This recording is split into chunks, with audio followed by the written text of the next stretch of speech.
a lot of WoW players are dropping WoW and now they're moving over to RuneScape. And this is happening at like a massive rate. I'm kind of surprised that it's gone this far.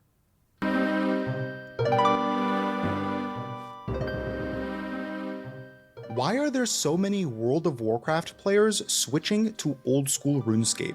You must have better graphics. Noticed them, right? Lurking around the Grand Exchange, trying to parse on a goblin, wondering where their ability bars are, and asking how Jagex is managing to update the game rather than re-releasing the same exact content over and over and over again. Imagine that. I sure did, because I'm one of those WoW players. Oh, wow. A year and a half ago, after around half a month of MMO soul searching, I found Old School RuneScape. I had quit WoW after Mythic raiding for around a decade. Quit during Shadowlands. That expansion did, like, totally... It did irreversible damage to the game. For various reasons. I was sick of the short-form, seasonal ethos of the game, devaluing any and all of my progression, sick of the only value... Thank you. I hate the seasonal model. I think it's so stupid. Expansion should be the seasons. There should not be seasons within expansions.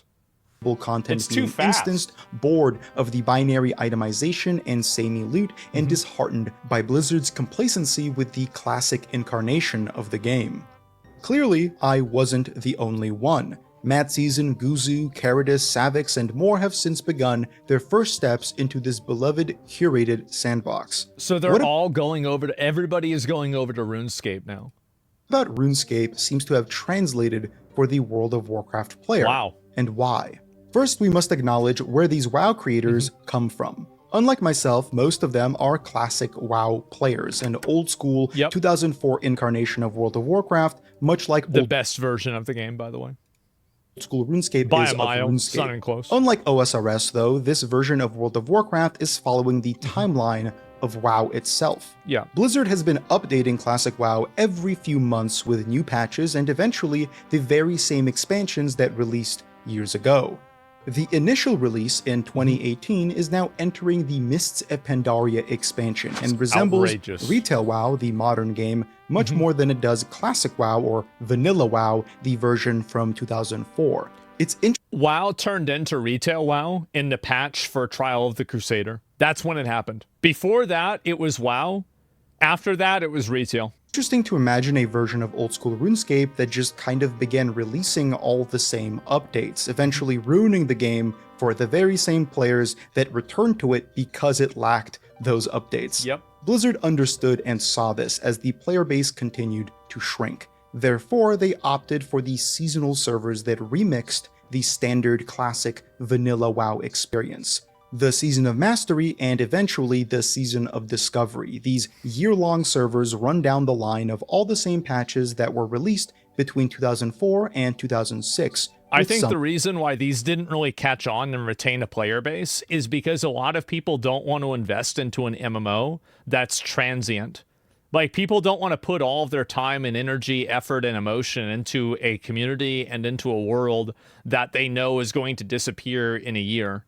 I think that's one of the big reasons why OSRS is receiving such a resurgence. It's because it's a game that has such a long tenure that people know that the time that they invest into the game now will matter later on.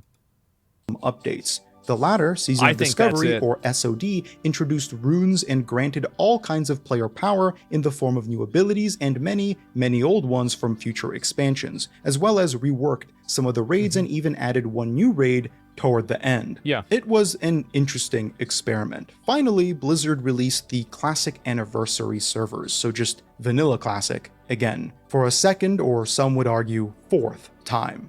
That's the first point to take note of. These creators love WoW. Even I, to a certain extent, still do as well, especially Classic, a version of the game that I think is most tangibly an MMORPG. It's wonderful, yet regardless of your love for it, anything exceptional becomes dry over time, especially when not allowed to exist in our mind. Being fed the same thing, as great as it may be, over and over again doesn't foster a larger community. It pushes those sick of it away. And it's also that, I mean, they've re-released the game multiple times, and at a certain point, people have played this enough. And there are no real, like, people want a classic WoW that has updates probably kind of like OSRS. Blizzard is never going to have like a good version of classic WoW like Plus until they get rid of the seasonal idea of the game. Amount becoming sick only increases in time. The repeated cycles of Classic aren't getting any fresher, and next time Blizzard relaunches Classic servers, chances are they'll see even less popularity. Yeah, I think so too. I mean, I've lost interest over time, and I think another reason too is because I think Season of Discovery, this maybe is an unpopular opinion, but I think Season of Discovery created problems that Classic WoW had built into it, that those problems created the texture of the game. And Season of Discovery seeking to remove that texture ended up making the game worse. Blizzard has floated the idea of a Classic Plus. This has been a long-running desire from the player base. Instead of re-releasing the same content, warriors that can heal, mages that can heal. That's not Classic WoW. That's not the point. That's not the reason why it was a good MMO. The reason why class identity existed in Classic WoW is because everybody couldn't AoE, everybody couldn't heal, everybody couldn't tank. Why not add truly new content to the game? In many ways, SOD was experimenting in that regard. Sadly, I'm a bit concerned with this. First, Blizzard's survey that introduced this idea was filled with nothing even remotely interesting systemically. It had a whole host of quality of life features such as account-wide collections and graphical improvements. Essentially, they were pitching retail WoW features alongside what Blizzard does most confidently: instanced content, new raids, dungeons, and so on. I suppose that's what people want, but I also think that this will kill the game down the line. It will, just because it's killed the game every single other time. Classic WoW is a good game because the entire game matters. Like what you do in Stranglethorn Vale, and Stranglethorn Vale as a zone has value even in the end game because of ZG and the buffs. Every single player can take part in the celebration of killing Onyxia or Nefarian because of the buff. All of these things are necessary in order to create a cohesive MMO that matters as a collective. But the problem is that developers, I think that the guys that are making WoW now, they don't understand that value, and they think that making the game in its own segmented ways is better. And it's just made it worse. Add new skills, new classes, however, disregarding the architecture that makes most of these things function is an issue. It may work well for retail, but that's because the modern version of WoW is competitive and singular in its vision. It has an exceptional combat system that is the sole point of interaction with the rest of the game. By comparison, Classic WoW is emergent. It wouldn't be far-fetched to say that it is defined by its leveling experience more so than its endgame. Because endgame in Classic WoW, the farming for pre-raid bis and then raid logging, isn't the most evocative or unique feature. Leveling through the enormous uninstanced open world, forming groups to take down elites and brave difficult quests, finding ways to solo bosses, just running through the dense jungles and open plains. That is Classic WoW. The endgame that's an MMO. That's a massively multiplayer online game because you see other people, it's massive, and there's multiple people. Wow, it's the definition of the thing that it's supposed to be. It's held together by emergent interactions never intended by the developers and seemingly never acknowledged since. The interpersonal relations of managing 40-odd raiders, the faction collusion, the war effort that saw, in my opinion, one of the best game series ever created around it. The Barney Even the videos collective were insane. flight paths to gather meticulously timed world buffs. These are the heartbeat of the game that aren't retained by just improving graphics, adding instanced player housing, and a new class. This survey saw Blizzard double down on things that are neat, I guess, but aren't what actually makes Classic WoW good. With all of that out of the way, we must also acknowledge the lull that Classic is currently in. The anniversary servers are chugging along with the 100-odd thousand players still logging weekly, Season of Discovery has ended, and the modern version of Classic WoW, Jesus Christ, there are so many versions, is entering an expansion that most original players aren't likely to return to. I feel like I would probably play a new WoW expansion if it came out just because of content for like, oh, it's a new game that's coming out, I'm going to play the new game. but like I wouldn't really expect to like fully invest into WoW again, just because I feel like ever since Legion, really, we've just been playing the same game. And I think even like in classic WoW, like for example, there are items in Molten Core that are relevant for the entirety of the expansion or the entire game. And like in Burning Crusade, that's still partially true. Like the Shadow Damage Necklace from Karazhan, or like I think Gruul's what was it? The Gruul's Trinket is good until Sunwell. Dragon Spine Trophy. There's a lot of examples of that. DST, yeah, exactly. And so, like, you have a lot of them, and I think, obviously, Classic WoW had a lot more. You know, you had Talisman of Ephemeral Power, you had the Onslaught Girdle, you had, you know, obviously, Sulfuras, which was a legendary weapon, Thunder Fury, best example, best weapon in the game, period. And so, and that was in Molten Core, and BWL had things like the, you know, Stylene's Impeding Scarab, or Ashkandi, or something else, right? And so Classic WoW had this idea where every expansion and every patch was connected, and there was like a cohesiveness of these different raids, and there was a symbiosis of them. And now I feel like in retail WoW, you're only playing the patch and not the expansion. And I don't really want to do that. It doesn't feel like an MMO anymore. It feels like it's like a lobby simulator where you're just on this gear treadmill that is being reinvented every other year to give you the illusion that you're doing something different. Like I just, it doesn't feel like there's anything to it anymore. Everything that you said, they add into OSRS as evergreen content. Yeah, I know. That's what I'm saying, right? Is that like OSRS has, like, they add new stuff in, but that new stuff it exists inside of a larger ecosystem. Same with PoE. Both examples for PoE, yes. LOL, people want something, and that something, for whatever reason, is old school RuneScape.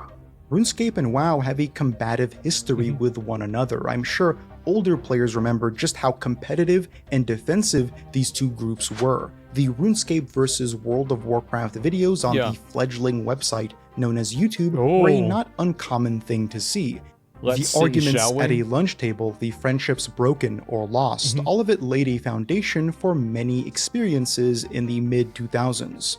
And a singular truth was birthed from the din of childhood tribalism. World of Warcraft is better because it's for people whose parents are generous enough to front $15 a month for a subscription. That's the reason? Meanwhile, RuneScape is the kids' game for losers who can only get $5. Or none bucks, stuck in the beleaguered free-to-play worlds like jobless middle school peasants. At that point, World of Warcraft was on top of the world. It was reaching... Well, I think WoW was, like, classic WoW was so amazing for its time. It was like Halo 1.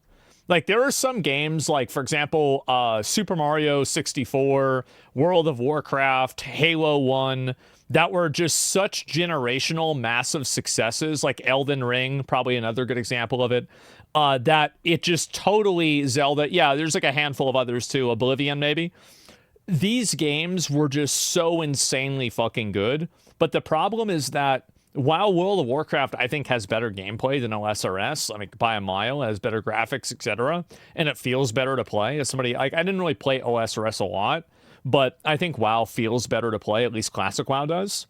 The problem is that that's not really something that people are going to stay invested in if they just keep getting their shit reset over and over. And that's the big problem. Its subscriber peak and growing. While RuneScape was undeniably a cultural force, it was always the lesser of the two. Times have kind of changed since then. World of Warcraft's popularity, while still at the top, has waned. The game has stagnated, failing to reach a new audience. Meanwhile, RuneScape has died and been rebirthed twice. Multiple times. Old school RuneScape has not only been growing, it has been thriving, especially in the past 2 years, where the player count has almost doubled. This is thanks to exceptional updates focusing on the early and mid-game experience and external community-driven marketing from creators and Jagex alike. Wow. Leagues, the limited-time Season of Discovery-esque but way crazier game mode released in late 2024, saw more than 200,000 concurrent players, and now the game is reaching up those figures without the help of leagues at all. For reference, this is more concurrent players than the total individual raid logs in Classic WoW's Anniversary Edition every week. In Wow. July, we're seeing the release of the final part of the newest continent, Varlamore, and It's shortly that after big? that, Oldschool's first entirely new skill, Holy Sailing, shit. which is expanding the world in ways never before seen in the game. Is that all it takes for the conversion for the WoW player to give it a go? Well, yeah, it looks Not kind of like entirely. Azeroth now. OSRS offers certain similarities in experience that are worth mentioning, like the emphasis on emergent gameplay.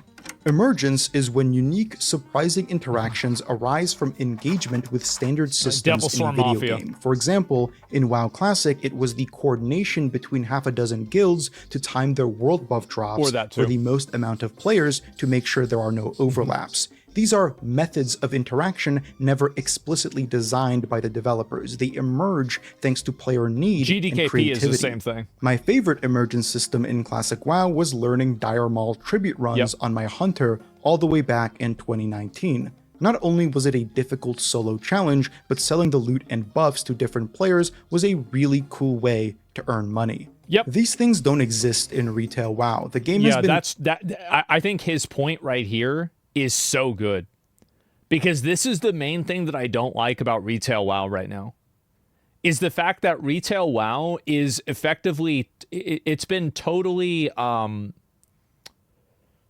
like all of those cool weird things you used to be able to do as a player back then have been nerfed, changed, or homogenized. Like that, yeah, you're always on like this very strict path. And I feel like what I really enjoy about like new video games and like new MMOs especially is being able to do really cool, weird things that you shouldn't be able to do. Like, remember like in New World, for example, we would do all those like stupid things like killing that bear and all that. I think that's what really makes MMOs special. meticulously designed to be balanced and competitive. Therefore, any outliers such as this are immediately patched out. There's even a refrain popularized by players calling out this behavior. Fun detected, they say in unison, as Blizzard removes an emergent mechanic that may trivialize something. This is in OSRS. This also, by the way, is why I criticized them removing GDKP. And in retrospect, now with Season of Discovery in hindsight, do you guys see how removing GDKP ended up damaging the entire game and it caused so many people to quit? It was bad. Yep. It killed Sod. I said that's, remember Rextroy? He's still getting stuff done nowadays. Yeah. It made Sod 100x better. Not really. I don't know. GDKP was community built, so it had to die. Yeah. Happens less. The line between exploit and emergence is thinner. It is also encouraged with the existence of the wilderness, a zone where PvP is enabled and upon dying, you drop your loot. Yeah. If you are not the aggressor or unskulled, you retain 3 of your most expensive items. And if you are skulled, the aggressor, you lose everything. Damn. There is a tangible risk reward in the wilderness that makes it unlike anything else in theme park MMOs. Oh, it has it is. singles areas for one-on-ones and multi-combat zones for group fights, fostering a truly sprawling and occasionally terrifying environment. It has its issues, but is ultimately a totally unique element of RuneScape. The open world PvP during Classic WoW's heyday was kind of similar to this. If you decided to play on a PvP server, it wasn't uncommon to run into roving warbands of bloodthirsty players farming honor points on random people. It created Season 2, or sorry, like not Season 2, Phase 2 of Classic WoW before they added Battlegrounds on a balanced server was peak Classic WoW. That was the pinnacle of the game. It was fucking amazing. And then, like, as soon as they added BGs, it was pretty much dead. A hide-and-seek leveling experience that definitely got tiresome, but was pretty crazy nonetheless. This system is only begotten to Wilderness in Oldschool, so it's a bit more manageable there. Of course, in PvP, death is nowhere near as punishing in WoW as you only lose time, but the general ethos of open PvP is worth considering as a point of interest. OSRS has emergence that extends far past PvP too. It wouldn't be far-fetched to suggest that the vast majority of PvE bosses in RuneScape have emergent mechanics defining them. whether it be safe spotting Dagannoth Kings, butterflying Akka, soloing Cox, and anything. Soloing what? This used to be the case whenever you would solo raids. Like, if you look back at my old YouTube channel, one of my favorite things to do was I would love to solo old raid bosses because I just thought it was really cool. Like, the idea that you could do that or solo, like, dungeon bosses by yourself. And I thought that was amazing. And then somewhere along the line, Blizzard just decided to equalize everything. And then that entire meta kind of just went away. In between. Even the skilling in OSRS is often thought of as an emergent experience thanks to tick manipulation being a valid method for a lot of players. It also has an effective blend of communality and solo expression. Some of the most difficult content in OSRS is solo. However, the experience of playing the game itself is a lot more communal. Not in the sense that I think that's what the future of MMOs is, by the way. The idea that you need 4 or 24 other people in order to do content, I think that is a very reductive way of making an MMO. And I think that the best example of that is actually just look at isekai animes. Almost every single isekai anime is either a person doing things on their own or a person doing things with a very small group of friends that they work in between with, right? People love solo content? Yeah, exactly. And all of those animes wouldn't be popular if it wasn't if it wasn't an aesthetic people were looking for. Demands grouping that's like, there's literally an anime called Solo Leveling that is the most popular anime right now in the world. Only method of multiplayer communality, just being around others is enough. Yeah. Because the game isn't linear in its progression, it's a sandbox. No zone is ever out-leveled or outright devalued. You are just as likely to see high-level players in Varrock, the second city most players go to, as you are in the elven city of Prifddinas. Oh. Mario. Not only does this make the game feel more alive, it also creates the emergent experience of seeing someone, as soon as you zone in, wearing way cooler shit than you are, and giving you... Exactly. This was something that was crucial in original WoW. Whenever you would see somebody that was fully geared out, like you go into Stormwind for the first time, and you inspect somebody with like full fucking tier 2 and Thunder Fury, you're like, what the fuck is this? Something it was to insane. Aspire to as a result. This is of course dead in retail WoW thanks to the overabundance of cosmetic overrides applying in-game visuals to anyone, anywhere, making it impossible to tell if someone is a badass because they cleared a mythic raid or just swiped their credit card or farmed an old piece of content while watching YouTube videos on another monitor. Classic WoW, at least back in the day, if you wanted to look cool, you had to actually do content that was challenging. Nowadays, anybody can look cool because of transmog, which is like, it's like that. I mean, I did transmog contests, right? So like, it's not like I think that's bad, but I do think that there is a certain level of value that in order to even look cool at all, it's kind of like, remember Halo Reach had this, where like if you saw somebody with like the Hayubasa armor or like a couple of other like types of items, you would be like, oh shit, that's a real one. Original version didn't have cosmetic overrides, so Transmog being able to actually see what someone is wearing, but you can see what it took away too. Of authenticity to the game world and its player base. Everything felt of that world, and the items being worn gained an aesthetic value. They were recognized. The legendary armaments were legendary. That has since faded in time thanks to the repeated launches and eventual mastery of all the content, but it did exist at one point. Because it's persistent... I think that it mainly existed as like a facade because people just didn't really know enough about the game. The reality is that the reason why a lot of people had Scarabord or Thunder Fury is because they were guild masters or officers in a guild. But, you know, it's still better than like participation legendaries that they have now in retail, right? An illusion of prestige is better than no prestige at all. Updated, OSRS never lost that, and while certain gear may be less impressive today than it was in 2015 or 2005, new gear has taken its place. Seeing someone in Sanguine Torva or the newly released Radiant Oathplate armor, especially if they achieve these things on an Iron Man, is incredibly Yeah, it's impressive. badass. Just having that communally recognized value promotes more people to seek that recognition. After all, flexing your hard-earned achievements is being able to show off in video games matters a lot, because a lot of the people that play MMOs are people that have been disaffected by the real world, and they want to seek a secondary world where they can accomplish goals and achieve those goals in a way that is fair to them, that the real world doesn't provide. That's another really big component to this. Like MMOs, and this is the reason why MMOs are so popular among young guys. It's because if you're a 16 or 17-year-old guy, you don't have really any avenue to express yourself as a guy, right? I mean, like as like that guy. You don't have any, like, you're a loser basically. And so you can play a video game and you can work hard at this video game and you can achieve something that matters. And when a video game has a bunch of pay to win in it and it takes those things away from you, then that entire structure is removed. And so people spend so much money on prestige in real life. Think about how much money people spend on Prada or Lamborghinis or a Porsche or something like that, like Supreme clothes. All of these things have inflated values because of what they project.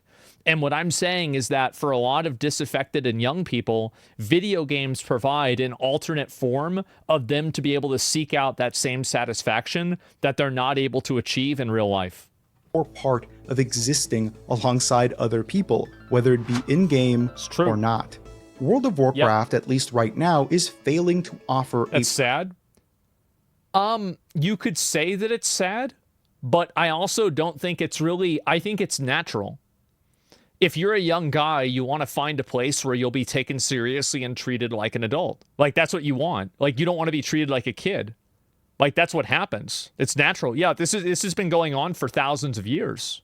Permanent home for its players, asking them time and time again to recreate the same characters and re-experience the same events. Yeah. Bro, I wish Classic WoW Hardcore had these challenges. Goodness gracious, man. That's not bad. These are so That's the cool. last Batwave. I have a decent amount of prayer. This is exactly what I've been 56 asking also for had a forever. bit of a sketchy lore, but not one that I haven't done before. It's funny, I criticize retail WoW for becoming a fleeting, seasonal experience that devalues everything you've earned every new patch, but Classic WoW has become that too. Well, retail WoW is its own competitive game, and it's made for a specific audience. I don't think they should change the way retail WoW works. They have made their bed, now lay in it. You've decided to make the game that way. You've curated this audience of people that just want to play that game. Then just keep doing that. It obviously works for them. With every new incarnation, it resets everyone back to zero and asks them to run that treadmill again. Blizzard is plagued by the disease of seasonality. They seem incapable of creating anything outside of that paradigm because it is the only way to foster continuous engagement in their eyes. Perhaps that's more a fault of the theme park MMO than it is of their own creativity. The Season of Discovery, being seasonal in name, also operated this way. It had incremental level gates, 20, 30, 40, and so on, that acted like miniature expansion releases with a new raid, some new content, and new abilities and other stuff. Blizzard, being tied to this seasonal model, was terrified of making players feel like they need to catch up to their friends, so they caught up for them. Level boost. That's the issue. That's the issue right there. The moment that Blizzard started catching players up instead of letting them play the game at their own pace is, I think, the moment that the MMO aspect of the game started to recede and die. And I think it started in Wrath of the Lich King, and it just got worse. Experience boosts, and so on. It became so disconnected conceptually from the original classic, the original vanilla, the experience people originally connected with, that it asked them to skip it entirely. Expediting the leveling in classic is like offering maraschino cherries as the dessert itself. It's like the rosemary being garnished by the steak. It makes absolutely no sense and caters to a demographic of players that exist antithetically to an MMO. Oh my god. Yes. Fucking Exactly. 100%. That's what I've been trying to say. Completely. A perfect line? Yes. That's the way that I felt about it for a long time. That's why I said in Wrath of the Lich King, they hit a ceiling with attracting MMO players, and then so they started making the game for people that didn't like MMOs, and eventually the game became a game that wasn't for people that liked MMOs. The genre is defined by persistent engagement, a world that continues living. But by promoting momentary engagement for incredibly short periods of time, you create artificial bursts of popularity and then long lulls where most prospect players don't want to join because it looks dead. But here we are today. Players clearly want some kind of emergent experience in a growing game. One of my favorite examples of this was actually in Classic WoW's anniversary servers released only a little while ago. OnlyFans, a content creator-driven guild conceptualized by streamer Soda Poppin'. It was a communal experiment. Miskiff must be so mad right now. Man, that sucks. Damn, bro, like they didn't even name him. A creator house like you'd see back in 2016, but done in World of Warcraft. It was a persistently running reality television show that tested the mental fortitude of all those involved, because OnlyFans was less so about the game and more so about people interacting with one another through the game. You think that's look at that. That's a big one. That's a big one. Holy shit! No, P-Mob, you've gotten every single item! You have gotten a lot of items. He's gotten it, and it's good for Warrior. You've gotten every item, bro. Listen. I'll pass if you come to my stream and rate my physique. Wait, what? All right, holy bro, what the Yep. is that a bodysuit? Wait, this guy is shredded, by the way. Yep. Huge. What's your body? He got fat married percentage? recently. I followed Tyler 1's journey through the guild's rise and eventual dissolution.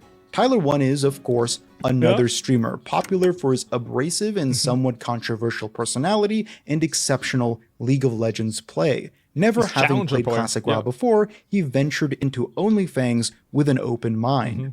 OnlyFans was created on the hardcore server, meaning that if you die, you lose your character. And simultaneously, the guild ran alongside a host of add-ons, or in RuneScape terminology, plugins, that created race-driven competitions. Undead, Tauren, Orcs, and Trolls all competed against one another through this external system. There were raffles, battles, arguments, and everything in between. During There's a lot of fucking drama. Holy shit, there was a lot of drama. Process, I watched second one was so much worse than the first for drama. Go from meandering around, keyboard turning, and sometimes forgetting to attack, to running a 40-man raid. His interaction with different content creators, his fabricated drama with Soda Poppin', his insistence to essentially roleplay a rise to power, narrativized the entire experience. It did so well that when he died, it became a legendary moment within the community. While leading a raid into Molten Core, battling the fire elemental Baron. I love the fact that everybody that criticized Pirate Software for roaching out ran away like little pussy bitches and left Tyler to die. This was the, like, I'm still going off the high that I have from that from like fucking 6 months ago. Because I called it. I said it, everybody said I was wrong. Oh, and there it was. Tyler 1 was faced with a decision. Go for the kill, DPSing down the final few percent and healing through the AoE explosions, or play it safe. Run away. His fatal call was to DPS. Go full. He made the right call, by the way. He made the right call 100%. Any good raid leader would have made that call, and if he had a good raid, it would have been no problem. It's not even a question. Any good player, any good raid leader would have already said that. It's not even a doubt.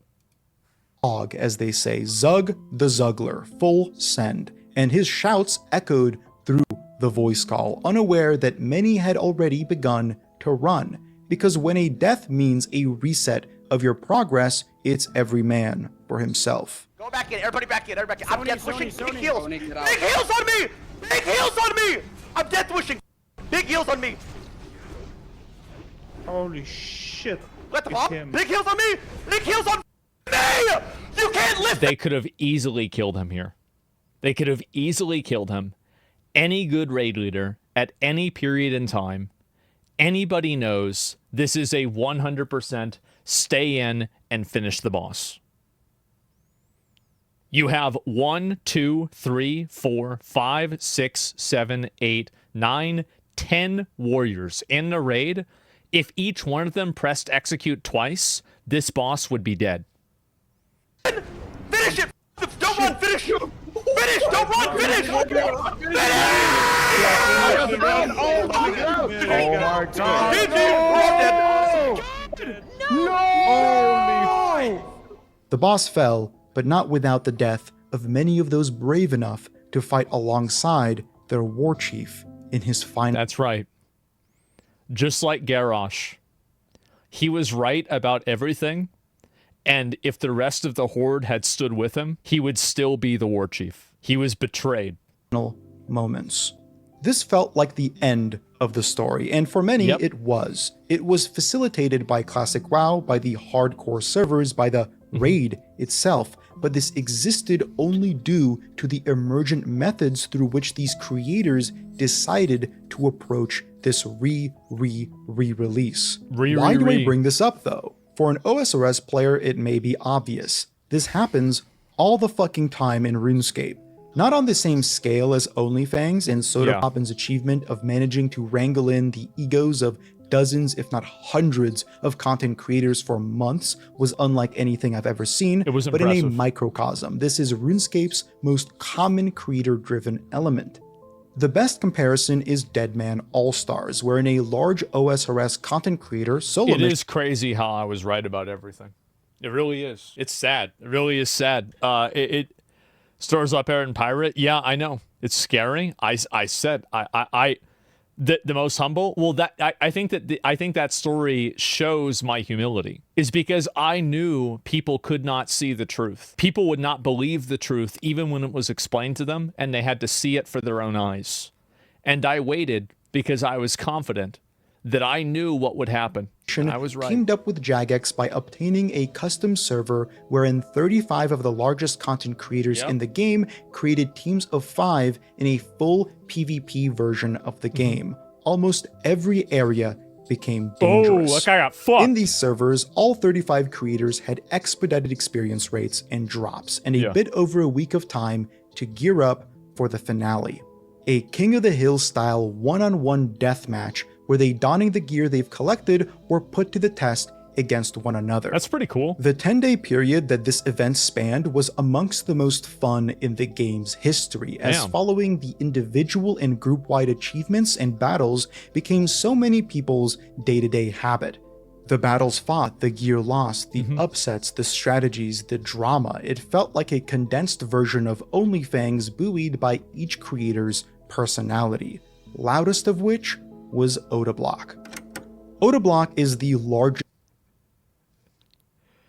It's crazy that I remember watching the drama with him and that girl, and at the beginning I was totally on that girl's side, and then after watching all of Odablock's videos, I realized that he was actually in fact right about everything. Just old school RuneScape streamer. He, much like Tyler 1, is an abrasive, controversial figure with a huge fan base. He's also one of the best PvPers in the entire game. He was the captain for the Odablock Warriors, and throughout this event, they became, in some ways, the focal point, the core narrative. Damn. In the draft, Odablock recruited what was considered to be the strongest set of PvPers. They were the only ones capable of defeating the solo mission snakes, a team labeled as this season's villains. Oh. This was because they had a rather toxic player that received a yellow card for potentially stream sniping. This was made worse by this player's previous history of, less than honorable behavior, to put it simply. Okay. On top of this, many Still felt roach? as though the snakes didn't have a particularly fun way of playing, as they locked down a specific area of the game Yep. and farmed it, all the while taking on group fights to snowball their growing advantage. On the day That's of the smart. finale, tensions were high. Odablock broke over 100,000 concurrent viewers, and simultaneously the Old School and Jesus. RuneScape streams had a collective concurrent viewership God of damn. over 150,000. Yeah, damn. To say that this event gained traction would be an That's understatement. insane. As the Warriors began their first fight, it wasn't looking good. Good players fell early, and in this King of the Hill style system, the person who defeated the other remained in battle, granting the opposing team the ability to snowball an advantage. The cards surprise did there. not look to be in the Warriors' favor, but Odablock himself hadn't yet stepped in the ring. As the bell rung and his character moved in, he disconnected. His entire home was DDoSed, and the competition, for a brief moment, was put on hold. Of the Warriors, what can he do to claw this fight back? Come on, you are we got Odablock. DC. Play like Odablock. No, I think this is actually a tactical decision with Really? the sigils. Yeah, he's got the sigil of the Interesting. meticulous maid, so he's got that extra 40 accuracy bonus, so he can afford to sit in this tanky Verak skirt for some of the freezes. That's when me he told. knows Was it like instantly or after a little bit? So, somebody did ask me, bro. It has to be because I didn't even start yet. I didn't even start yet. As soon as I crossed the border, I DC'd. Yeah. Wow, that's so fucking cringe. I don't know what to do. I'm not gonna lie. I don't know what to do because the phone, the hotspot, just can't. It can't hold it. It can't hold. Are you able to change house? People are spamming. I'm not sure if that's viable. Like, how long would it take you if that could happen? How long would that take you? I could try it. Yeah, maybe like 5 minutes. I could just run to a different house. He rushed over to a friend's home, mouse and keyboard in hand, in an effort to continue the fight. Oh my However, God. it just wasn't the same. It is one thing to play on a friend's setup, and that alone doesn't feel great. But to do so in such a high-stakes, high-skill Yeah. competition, it's borderline impossible. Yeah, he's cooked. While he performed admirably, his misclicks were noticeable. The precision needed to play Old It's School not the same RuneScape mouse. well is beyond any other MMO. So even a small change in setup create massive gaps in performance. Yep. Ultimately, the Warriors performed well, but they did not win. Their matches were the most watched, and in many ways, after their elimination, that story concluded. Damn. I bring up these two somewhat similar examples to showcase an overlap, a way to engage with the game that sometimes doesn't put the game first. This engagement uses it to uplift something else entirely, a community-driven event, This always was the case, by the way, with WoW. Like, if you think about all of the old WoW moments, like, everybody remembers the Doomlord Kazakh going to fucking Stormwind, right? Or the Serenity Now funeral raid, or like some of those other drama moments. Yeah, that was what it was all about, man. creator-designed story, a personally aspired to goal. The overlap between Old School RuneScape and WoW Classic isn't systemic. Yeah, the plague, These yeah. games aren't similar. As Sodapoppin said while watching some OSRS videos, RuneScape is the bane for WoW players. It utilizes an entirely different skill set that doesn't translate. You'd think that would be a point of aversion, yet it isn't, because the point of connection is far more important for a lot of people. WoW players might be looking for something more permanent as they currently linger in the seasonal lull, a period That's the reason why. I think that also there's another component to this too, that a lot of WoW players are now old. They're now old with gray hair, they're balding, and because of that, they don't have the same amount of time. Like, how many of you guys, really, you either had this happen personally or you knew somebody who this happened to, where you were raiding with this person and they got married, they had a kid, or they graduated college or something like that, and they stopped playing the game. Like, I remember a very fateful day at the end of Burning Crusade where my friend logged on and he said, guys, I have taken the intro to psychology in my university 3 times to meet girls. I've been there for 5 years. I'm still a junior. I'm quitting because I need to get my life together. This just can't keep going on. It's too much. I told this story in Legion. A guy recognized who I was talking about.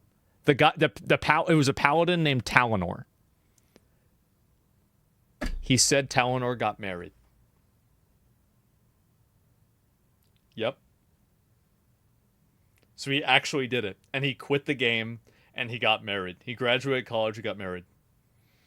And the thing is that the point is that a lot of people in WoW, their priorities have shifted, and as they've aged, they can't keep up with the seasonal model because the seasonal model requires consistent investment, and you can't just pick up where you left off. Like, for example, if I wanted to go play Black Myth Wukong again, or I wanted to play Metaphor Refantasio again, I could immediately just pick up right where I left off. And I think that's why Classic WoW was so good. But when you're on a hamster wheel, the accomplishments that you make in the game are receding. And so once your accomplishments recede enough times, you lose interest in them.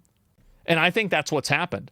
OSRS, you never lose progression. Like for me, like losing progression in a video game causes me to just quit the game because it deletes the idea in my mind that I'm working towards a goal.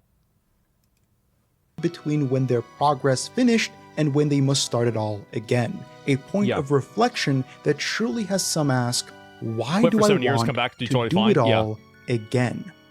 To summarize, the lull that World of Warcraft is in currently, as every version of the game is between releases, has made its most prolific content creators branch out. This may not... Here's another component that he might not be considering, is that WoW also is boring to watch now. Because people have seen the same thing for so long, they're tired of looking at it. And people that are content creators in WoW realize, like, I think that many of them want to do what Chance or what Mitch or what I do. And you're seeing guys like Zaryu and Peekaboo trying to take steps in that direction too, to try to move out of that small bubble that they exist in. So a lot of these guys don't want to just be locked into playing World of Warcraft for their whole life. And they want to be able to stream other games, but they can't do that because nobody will watch those other games. So as soon as, and you saw this with like Final Fantasy 14, is like as soon as I moved over to Final Fantasy 14, tons of other WoW streamers did it. And the reason why is because I got a lot of viewers doing it. The reality is that streamers will follow where the viewership is, and they will follow where people's attention is. And World of Warcraft in general, content about the game is, in my opinion, based off of like somebody who's been paying attention to it, it's at an all-time low. I forgot the last time that there was like a retail WoW clip that I watched that mattered. And even retail WoW, like the fucking Race to World First, I feel like is a shadow of what it was in, let's say, Battle for Azeroth. So it's clout chasing. Well, it's not clout chasing. It's just their job, right? I mean, they don't want to be locked into something that they can't, that's a dead end. And so you can't pigeonhole your career solely over one game. Exactly. And so now WoW players, in the same way that Final Fantasy 14 was that in 2021, RuneScape now is that in 2025. So you're seeing a lot of WoW content creators moving away from World of Warcraft in the attempt to diversify their audience and give their stream a longer lifespan. That's also like, and they might not say that, right? People might not want to say that because it seems like it's like a business thing to say, and it like kind of makes it seem inauthentic. But trust me when I say that this is true. It's absolutely true. And you do the same thing if you were them.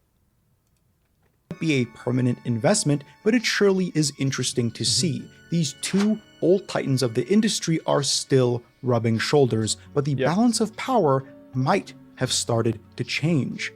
If there's ever a time to visit... Your mom was right. My mom was right. In World of Warcraft, she quit the game in BFA. She said, Pathfinder? I already did that. You're telling me I have to do it again? But I already did it again in Legion. And now I have to do it 3 times? I gotta do the same thing? No, I don't. And she just quit. Straight up, over that.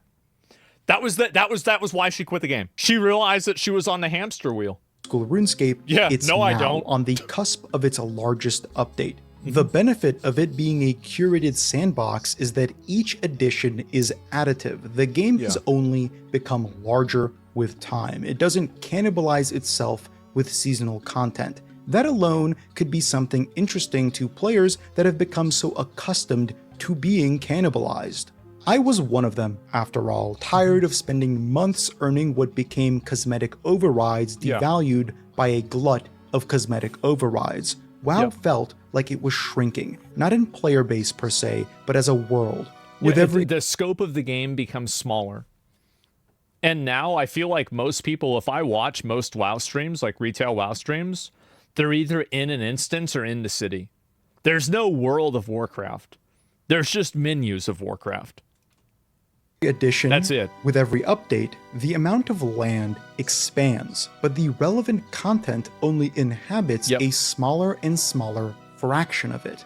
It was refreshing to step into a world as persistent as my kitchen and the roof over my head. The long-form nature of Oldschool Runescape's progression incentivized me to pursue the grind, rather than recoil from it, because I knew that every time I inched closer to my goal, that goal wouldn't leap ahead by miles every half year. Oh my god. Yes. Fucking yes. Exactly. And as players have less time, and as the WoW audience is aging, I think that was one of the big appeals of Classic WoW, is that if you took a break in, let's say, Molten Core, and you came back, your next goal would still be BWL. Even if Nax was out at that time, your next step would be BWL. It would remain, and a new goal would be added somewhere between or somewhere after. Retail doesn't offer a home, even when the developers are hard at work. Classic balance problem, do you cave to casuals? What if I told you that this is the game that's made for casuals? Permanent, consistent, like ongoing progress is better for casuals than a seasonal model. A seasonal model keeps them on a hamster wheel. A casual model and a permanent model keeps them playing the game for a longer period of time, because they can come back and they won't lose progress. Do you know what really probably demoralizes casual players? Is when they come back to the game and they realize that everything that they did doesn't matter anymore. All of the gear, everything they worked for, all of their farming, everything is totally invalidated, and now the game is a totally different experience. That's the reason why. On the player-owned housing system, because retail is as acommunal as possible. Who cares? There is almost no emergence within its body because the intent of the game has disconnected entirely from its roots as an MMORPG. There is no core leveling experience, no overworld organization, no coordination needed for anything that isn't small group instanced content. It's a game split down the middle, a single-player lonely adventure through a barren overworld, flitting between checklist slop and the next instance dungeon, and the instance dungeon itself. For those that love this about retail, the ability to hop into a game and in a weekend find yourself caught up to everyone else. And here's also another component that I didn't mention, is that catching a player up is also overloading a new player with the amount of information and news. So like, for example, when you're playing Classic WoW, by the time that you get Fire Blast, you know how Fire Blast is going to fit into your rotation of using Frostbolt or Fireball. And when you get Frost Nova, it's like, oh shit, okay, now I know how to put all these together. But whenever you just start into the game and you get a boost to level whatever the fuck, and you have 30 different spells, how the fuck are you supposed to learn how all those things are supposed to fit together? Well, you don't. And that's the big problem, is that a lot of these games front load the players with too much information that, again, is bad for casuals. So the entire premise that giving players everything really fast is good for casuals, I think is absolutely counterproductive. And I think that it achieves the opposite outcome. Perfect, and likely why most would feel alienated by RuneScape. On the other hand, Classic WoW offers a bountiful leveling experience. The heights of OnlyFangs were never the raids, they were the journey to get to them. the leveling of Classic is, for those who do it, amongst the best gaming You have to walk before experiences you run? because it Yeah. effortlessly mixes flow state calm with heart-pumping danger, especially on hardcore servers. Old School Runescape is something different. It is a game on a separate path. Matt Season is a classic WoW content creator who has cataloged his journey guy. into Old School Runescape without guides, and for those who have Jesus. watched his videos have surely seen, Matt Season is pulling from game knowledge outside of his classic World of Warcraft pool because the skill set he obtained through WoW has not translated. But the appeal of slowly, often arduously Mad Season and I used to do Battlegrounds together in Classic WoW. And he said that he always liked to do Battlegrounds with me because usually people would target him because he was like a popular content creator. But the one person that they wanted to kill even more than him was me. And so he could play the game and I would be the one getting targeted by everyone and he could just play and do his own thing. And so he's like, yeah, no, invite Asmon to honor farming. Yeah, definitely. moving through the was the Lich world King? and Yeah. becoming lost in the maze of systems and incomprehensible functions has evoked feelings that leveling in Classic once did. Not today, when leveling has become expected and understood, but back then, before the re-release, when every Yeah. step felt fresh. I really think this is a great video. I was glad that I watched this, and I think that I pretty much agree with everything he's saying. Yeah, I mean, I think that really, again, it's the entire premise, and it's the idea. Let me link you guys a video. I've never watched this guy's channel before. Theory-wise, he only has 10,000 subs, so give him a sub. Make sure to do that. And reminds me how disappointing WoW is. Well, do you guys see my point that I'm making about how in World of Warcraft you have like this ever-evolving hamster wheel, and people just get tired of running, but in RuneScape, you can walk, and eventually you make actual progress. So, like, you have a hamster wheel, and you're going really, really fast, but you're never going anywhere. Whereas in RuneScape and other games that are like that, like Classic WoW was like that, is that you're walking, but eventually you get to where your destination is. And I think that it's so tired of lame seasons, get new gear. Yeah, eventually you'll get there. Yeah, exactly. And I think that's really, yeah, if you get off the hamster wheel, you lose your shit. Yeah, exactly. And I think that's really what it is in general. And he admits the mistakes and was afraid, or Ian admits he made mistakes and was afraid. Well, as I said, I mean, I was right about all of my criticisms of WoW. The developers wouldn't listen to me. Nobody ever wanted to listen to me. Everybody said that I was wrong, but I was vindicated and right about everything. And I've been proven right more and more every single day. That's just how it is. That's just the way it is. And I listen, like Pan Bounty is stepping down, someone said. Well, we'll see what happens, right? And yeah, I don't know about that. And you stayed humble about it? I did. And this is the reason why I stopped. Well, it's one of the reasons why I stopped making WoW content. Is I realized that WoW players, what World of Warcraft had happen is that it distilled its player base down into the people who actually like Mythic Plus. They actually like seasonal instanced raiding. And this is now their audience. These are the people that now want to play the game. So I became a minority in my own game. Originally, like whenever I played World of Warcraft for the first time in 2006, it was July of 2006, I think. Might have been June, but I think it was July. I started playing the game and I thought to myself, this game was made for me. They programmed, designed, and made this game exclusively just for me. And now I feel like the game is made for everybody except me. And I felt like really that changed in BFA. I felt like BFA and Shadowlands, it was no longer made for me anymore. Will I ever try Old School Runescape?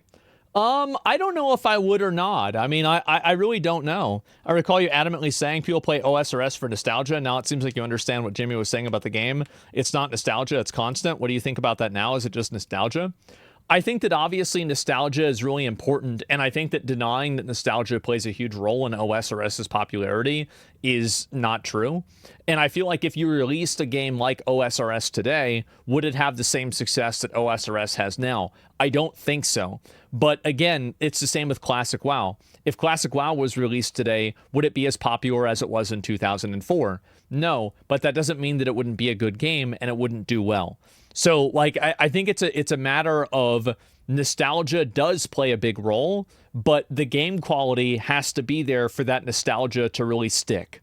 And I think that with OSRS and also with Classic WoW, I think the nostalgia did stick. And also another reason why is because the way that they've updated OSRS, I think has been very beneficial and positive. And so that's another reason. Have you heard of Brighter Shores? They re-released it with newer graphics. It flopped. Brighter Shores is dead as fuck. Yeah, like I've got to tell you guys, nostalgia really goes hard. It's super important. And I don't think that enough people pay enough attention to it and respect it enough. And even if it's not direct nostalgia, there's like things that are kind of reminiscent of that. Would you say the losers of 15 years ago today in 2025 would want a new MMO like OSRS or Classic WoW? Yeah, I do think that a lot of young guys do want to have a new MMO like this that they can play. But I think that what's changed is that because you can make a living playing video games nowadays, the meta of playing video games to get something out of it or to get some sort of validation, I think that it's changed. And I think that now games like Fortnite, games like whatever the popular PvP game flavor of the month is, that is the game now that a lot of young guys flock to because they know that if they play that game competitively really well, they can get attention for themselves and be successful. And so at the end of the day, it's the same impulse, but in a different direction. And so you have guys that are now like, you know, like that one kid that won that book, I think his name was like Booger or something like that, Butta, who won like $3 million playing Fortnite, and he was like 15 or 16 years old. That was insane, right? And so how many other kids that were around the same age saw that and they said to themselves, okay, well, I want to start playing Fortnite so I can be acknowledged in that same way. Well, the reality is that that's the same reason why people used to play World of Warcraft. It was because they wanted to be able to be acknowledged and respected as individuals. Because when you're a kid, you're not taken seriously by anybody. Nobody gives a fuck what you think. Nobody gives a fuck what you say. None of it matters at all. And so now, whenever you have players and people like this they're able to focus on that, Dota 2, bro? Yeah, Dota 2 definitely is another good example. Well, what I'm saying is that the proliferation of competitive and esports gaming has given those same guys that were like me, like if I was a kid nowadays, what game would I want to play? Probably Fortnite. Yeah, I would say probably Fortnite. Realistically, or Minecraft. Well, I don't know enough about maybe Roblox. I just don't know enough about Roblox to really say Fortnite fell off. No, it didn't. That's crazy. You seem like a Roblox kid. I never liked I never liked the only. I seriously think that that OSRS moment-to-moment gameplay is at a high level, held up much better in time than Classic WoW gameplay has. If anything, I'm a bigger lifelong WoW simp than OSRS. I played OSRS for only 9 months. Yeah, I mean, I get it. I definitely do. I mean, like, I think that with this game, like, you just have, like, there's a level of... After all... Sorry about that. There is a level of... Like, I mean, this armor set, I think, for a good example, like, Classic WoW armor sets were very stylized and very cool. And I think that now retail WoW armor sets are not like that at all. They're just not as cool as they used to be. I work with kids 16 to 22, and they all seem to flock to Fortnite, Apex, and COD. Well, the reason why is because those games are the games where you can be acknowledged for being a good player. I think that a lot of people don't understand the value that a young guy gets out of being acknowledged for being good at something for the first time in their life.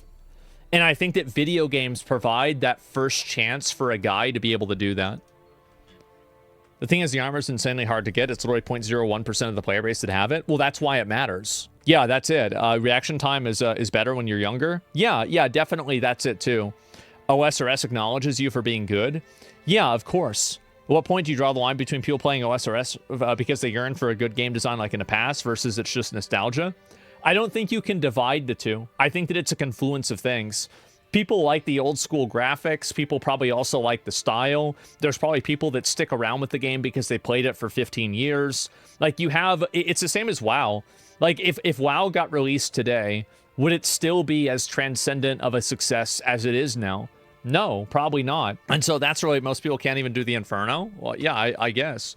What's so wrong with nostalgia? Well, it's important to understand what nostalgia is, so you don't think that the quality of the game is the one thing that's carrying it, right? It's not like your reaction time goes down by seconds when you suddenly hit 40. Yeah, but like when you're 38, you probably are at a disadvantage against someone who's 17 whenever you're playing a competitive shooter. And whenever the time to kill in those competitive shooters is like 1 or 2 seconds, that does make the difference. It absolutely does. Like, think about, like, I always think about this while I'm driving. Think about how much happens every second while you're driving.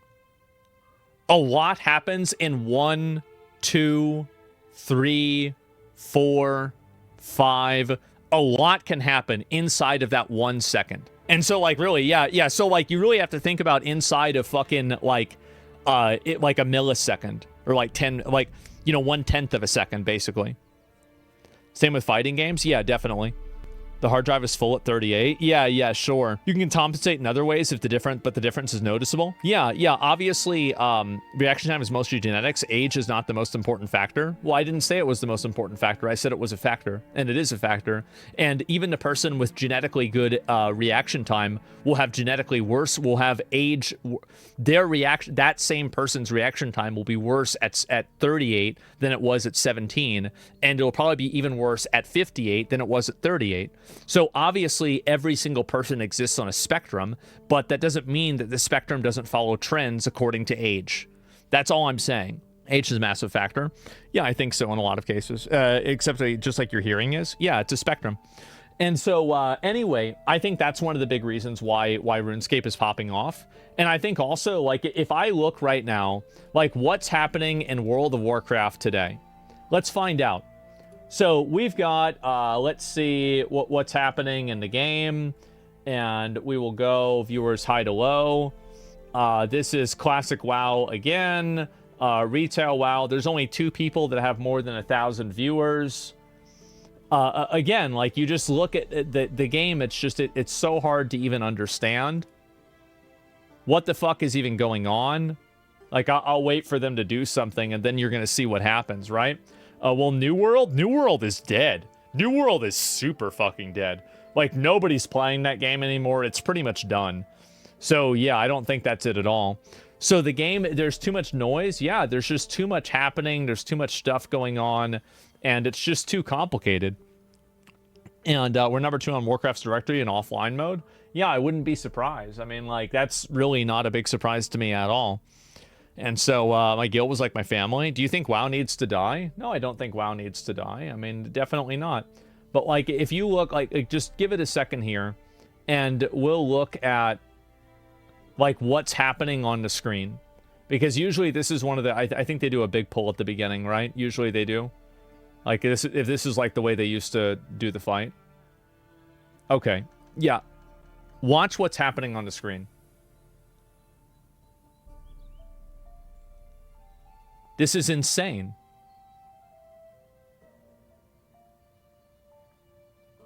Complete sensory overload. You can't see shit. Yeah. There's too much happening. Look at this. Yeah, visual diarrhea. Yeah, and like, it's not even about the numbers being big or small. Like, they're doing 16 million, 20 million DPS.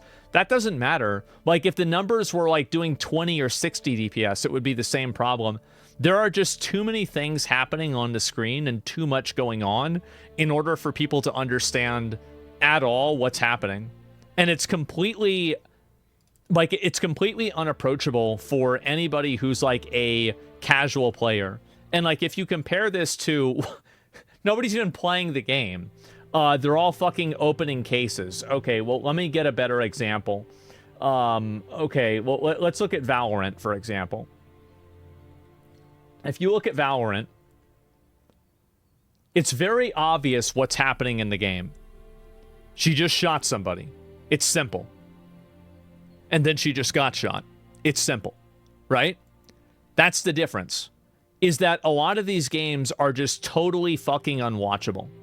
And that's the big reason why I think that a lot of people are losing interest in those types of content. The cam shake when shooting. Well, what I'm saying is, like, even with, let me pull up another example. Let's see. We'll look at, well, let's actually just look at Counter-Strike. I'll look at Counter-Strike and we'll find somebody who's actually playing the game. Okay, so we've got, let's see. How about this guy right here?